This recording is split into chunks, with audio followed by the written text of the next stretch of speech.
Retour sur ce plateau pour la suite de ces débats. Nous retrouvons nos invités Samir Ourosama, Fioklo Adangbenou et Marc Niazou. Direction le Sénégal avec le procès pour viol présumé de Ousmane Sonko qui est fixé au 16 mai. L'annonce a été faite par Maître El Hadji Diouf qui confirme cette information des médias. C'est l'avocat de la plaignante. Ousmane Sonko se retrouve à nouveau devant le tribunal pour l'affaire Adji Sarr, affaire de viol présumé. Alors, je commence par vous, Marc, parce que je sais que vous attendez effectivement à ce sujet. Le procès est en cours, on l'avait renvoyé à une date indéterminée, finalement c'est acté, ce sera le 16 mai. Quel regard portez-vous d'abord sur cette annonce quand on sait qu'on est dans une période charnière en allant vers les élections 2024? En fait, d'abord, il faut situer le débat. Affaire Sonko, tout le monde sait très bien que nous sommes sur un terrain politique. Et sur un terrain politique, on voit tous ceux-là qui ont la voix, tous ceux-là que le peuple soutient, on cherche par tous les moyens pour les écarter. Cette affaire-là, on a passé par tous les moyens pour salir Sonko depuis, mais ça n'a pas été le cas. Vous pensez que Sonko est innocent dans cette affaire, comme il le prétend? L'affaire a commencé quand? En 2021, si je me rappelle. Nous sommes en 2023. 2 ans. Vous pensez que s'il a réellement fait... Quand on parle de viol, ce n'est pas n'importe quoi. Hein. On parle de viol. Quand on parle de viol, c'est parce qu'il y a eu un fait. Si réellement cela est avéré, vous pensez qu'on va faire 2 ans sur Ousmane Sonko, ou ça, tout semblerait que Macky Sall veut l'écarter sur le chiquet politique pour pouvoir avoir la voie libre, pour pouvoir faire briguer également son 3e mandat. Mais non. Donc vous y voyez un procès politique, hein? Non, pas... Bien sûr. Ce que Macky Sall est en train de faire, le ministre du Tourisme, qui a fait sortir cette affaire-là, mais qu'est-ce qu'il gagne dedans s'il ne reçoit pas de l'ordre quelque part? Non, mais il a le droit de porter plainte quand il se sent diffamé. C'est normal, c'est normal. L'affaire n'est pas, comment on dit, en droit on dit ceci, ce n'est pas, on n'a pas, j'oublie le terme juridique, je m'en souviendrai quand même, je reviendrai là-dessus. Ok, d'accord. Mais ici, nous sommes sur un terrain politique. Et là, on veut tout faire pour pouvoir écarter Ousmane Sonko. On ne sait pas comment on peut faire. Celui-là, qu'on tache de tout le nom, qu'il essaie de rallier le peuple sur lui, bientôt il fait ceci par pour pouvoir les garer sur le chemin, on sort une affaire, je dirais, bizarre pour pouvoir les garer. Macky Sall ferait mieux de se ressaisir. C'est votre lecture, Fioclou.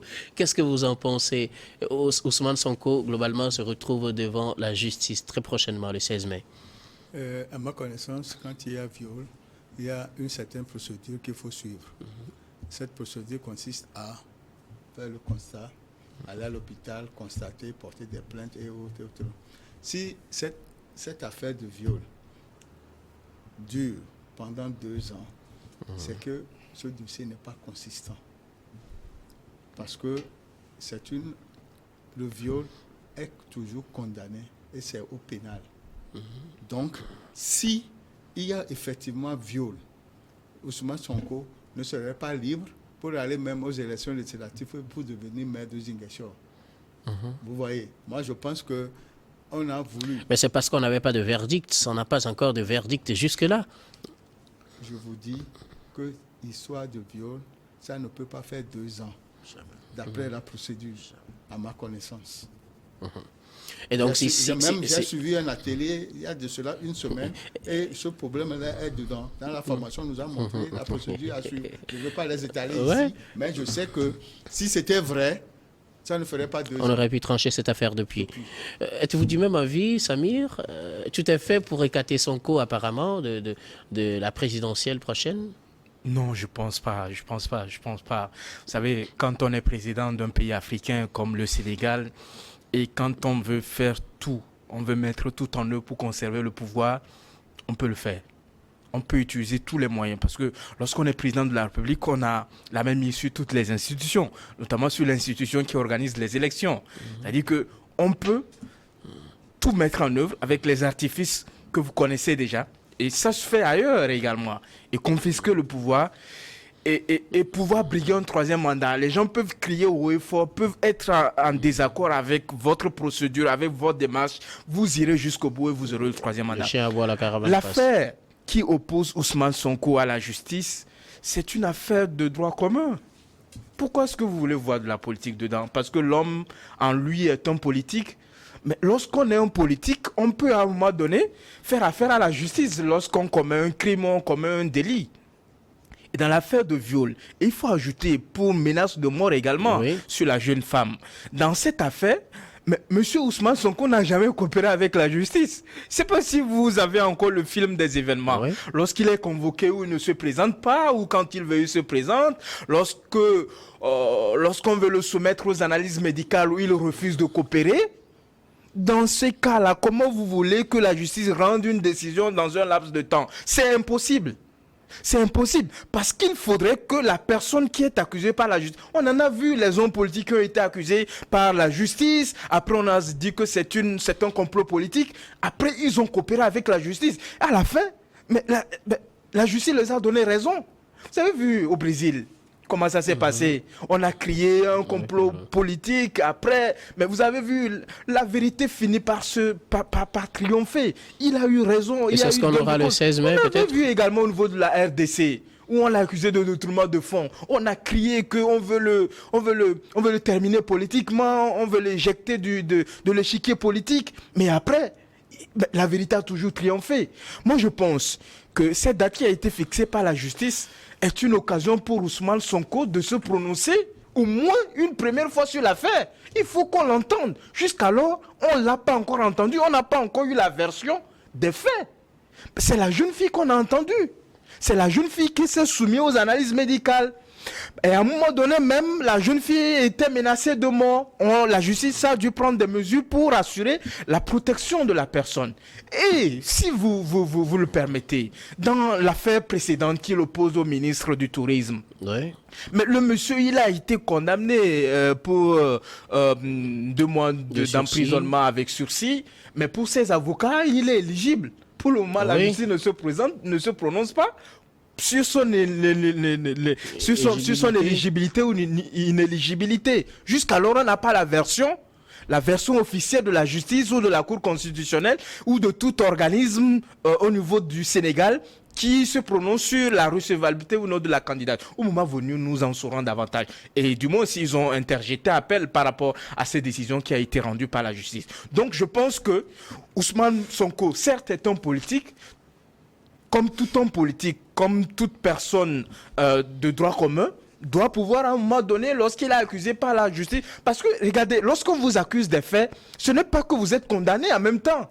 C'est-à-dire que les faits qu'on vous accuse peut être vrai ou faux. C'est-à-dire qu'il faudrait que vous coopérez avec la justice, que vous suiviez la procédure qui est prévue par le juge pénal, et qu'on voit à la fin si... vous êtes reconnu coupable des faits qui vous ont reproché. Est-ce que vous êtes coupable de l'infraction qui vous a reproché ou non? Jusqu'alors, mais Ousmane Sonko, d'abord, n'accepte pas de se rendre en justice. Même s'il accepte de se rendre, il crée une certaine turbulence, si je peux l'appeler ici, une certaine turbulence sécuritaire, où vous voyez ici, c'est pas des jeux de gaz lacrymogènes, c'est des jeunes qui saccagent les biens publics. Si ce n'est pas des cortèges qui le suivent derrière, il mobilise tout Dakar, il prend en otage toute l'économie d'un pays, et à la fin, c'est le Sénégal qui perd. On ne peut pas se permettre, je suis d'accord quand le président sénégalais Macky Sall est intervenu à un moment donné, qui ne pourra jamais permettre, quelle que soit la nature de l'individu, de pouvoir mettre en péril la sécurité du Sénégal, de pouvoir bloquer tout Sénégal, de pouvoir bloquer l'économie du pays pour des raisons politiques. Parce qu'il faudrait, et je le dis tout haut, qu'en cet instant précis, les reproches ou les faits qui sont reprochés à M. Ousmane Sonko, quoi qu'on dise est un homme politique, restent et demeurent des faits de droit commun. Pour vous, c'est des faits de droit commun. Pour certains, c'est une affaire politique. Fioclou, est-ce que dans les prochains jours, parce qu'on a vu le scénario à plusieurs reprises, quand Sonko est accusé ou quand il doit faire face à la justice, comme le disait Samir, c'est les jeunes qui sortent pour manifester. Par les gendarmes. Il n'a pas dit ça. Effectivement, il y a cet aspect aussi, la brutalité aussi des gendarmes. Alors, est-ce qu'on doit s'attendre encore à des journées tendues au Sénégal? Parce qu'on sait l'affaire avec le ministre, l'appel c'est pour le 8 mai prochain, l'affaire Adji Sarr c'est pour le 16 mai prochain. Est-ce qu'on doit s'attendre à vivre encore des journées sombres comme on en a vécu en 2021 dans l'affaire Adji Sarr au Sénégal? Oui, ce que moi je voudrais dire, c'est que avant la nomination, avant l'annonce de cette date, on a commencé par arrêter ces lieutenants, au moins 3 ou 5, d'autres en garde à vue, d'autres qui sont en prison. Si Ousmane Sonko n'était pas un obstacle pour eux, le gouvernement n'allait pas procéder ainsi. Moi, je pense que, comme l'a dit mon jeune frère, quand tu as le pouvoir, tu as tout sur ton chemin. Mais la politique est un sale jeu. La politique est un sale jeu. C'est pourquoi les politiciens ne refusent pas d'être insultés, ne refusent pas d'être traités de tous les noms, parce que c'est à cause de quelque chose qu'ils sont là. Or, l'objectif pour la formation d'un parti politique, c'est d'accéder au pouvoir un jour. Oui. Et ceux qui créent des partis politiques et qui n'ont pas les moyens pour y accéder, s'attachent à d'autres partis politiques pour pouvoir émerger. Nous avons vu le cas partout, même dans le monde. Mais le problème Sonko est un problème très sérieux. Est un problème très sérieux. Moi, je pense que quand il est convoqué à la justice et qu'il est suivi de caravane, il a droit de se rendre à la justice en caravane ou seul. Oui. Parce qu'il est adulé par les jeunes. On ne peut pas le lui refuser. On ne peut pas le lui refuser. Il n'est pas allé mettre la corde au cou à ces jeunes-là pour les tirer vers lui. C'est volontairement, spontanément que ces jeunes sont derrière lui. Et le parti au pouvoir le connaît bien. Et c'est dans cette affaire Sonko que des ténors du parti du président démissionnent. Et surtout avec l'histoire de l'affaire du troisième mandat. Donc, il y a une certaine logique qu'il faut respecter. Comme l'a dit mon frère, la justice, c'est autre chose. La politique aussi, c'est autre chose. Et nous tous qui sommes sur ce plateau, tous les téléspectateurs et téléspectatrices qui nous regardent, savent que chaque pays a ses règlements. Nous avons la constitution pour chaque pays et chaque pays a sa code de conduite. Et c'est ce que nous devons respecter. Jusqu'à ce jour, moi, je n'ai jamais constaté que Ousmane Sonko a failli.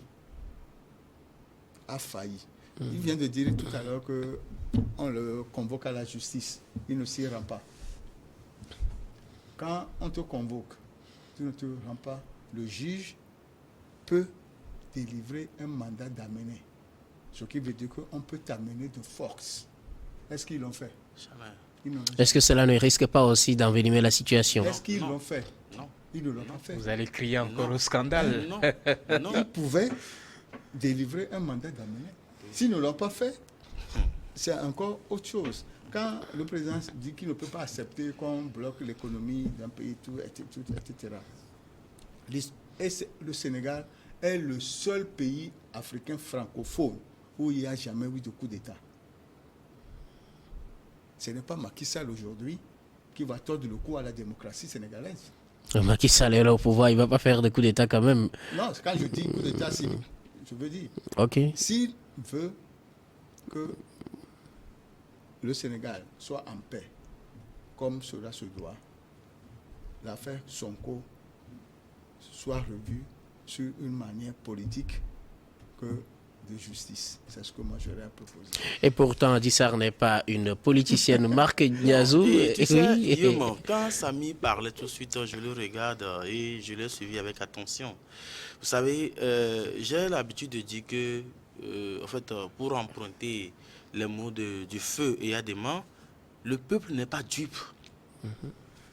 tout ce que les politiciens font, parfois ils pensent qu'ils veulent tromper le peuple. Le peuple est au courant de tout.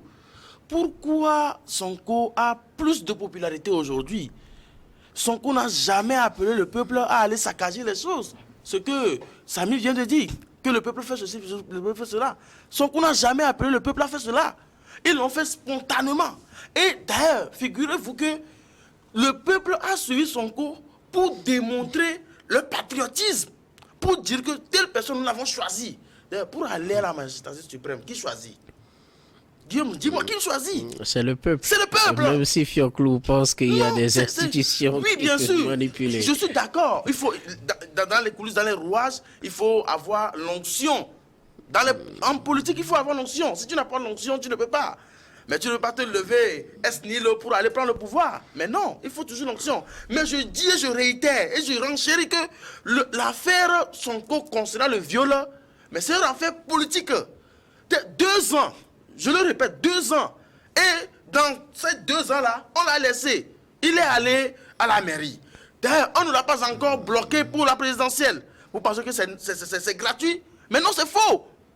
Ils savent ce qu'ils sont en train de faire. Je le dis encore très bien. Macky Sall sait très bien ce qu'il est en train de faire. Macky Sall a son 2e mandat, oui ou non?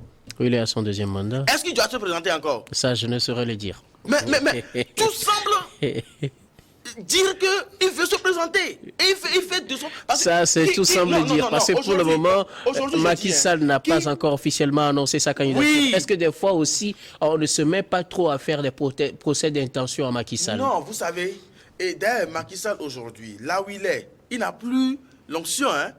Il n'a plus l'aval. C'est vous qui le dites. Du peuple. C'est vous qui le dites. S'il avait l'aval du peuple, aujourd'hui, avant de parler de Sénégal, on avait parlé de RDC tout de suite. Mais Félix Tshisekedi arrive à rassembler beaucoup de personnes. Mais c'est la même chose que Sonko est en train de faire. C'est la même chose. Mais lui, il est en train de faire ça avec le peuple. Et c'est le peuple qui vous amène au pouvoir. Mais pourquoi on veut le salir? Si réellement, d'ailleurs, pour aller au tribunal, c'est qu'on sort. Vous savez, c'est vrai que Sonko doit se présenter pour se prononcer. Mais s'il ne le fait pas, c'est à cause des brutalités qui se font. C'est à cause des brutalités sur sa personne. Les gendarmes l'ont une fois bloqué, pas seulement une seule fois. Et son avocat, les médecins, il a été traité par des médecins, et les médecins ont dit qu'à l'heure où nous parlons, il ne peut pas parler, parce qu'il est brutalisé. Mais si c'est faux, pourquoi la justice n'a pas, comme vient de le dire le doyen, pourquoi la justice n'a pas délivré un mandat d'amener? Vous savez, ne voyons pas le bleu et dire autre chose. J'ai l'habitude de dire, ne pensons pas autre chose, faire autre chose et dire autre chose. Merci Disons les beaucoup. choses telles qu'elles sont. Merci beaucoup, Marc Nyazou. Nous allons marquer la pause, puis on revient pour la dernière partie de ce débat. On revient. Macky Sall encore.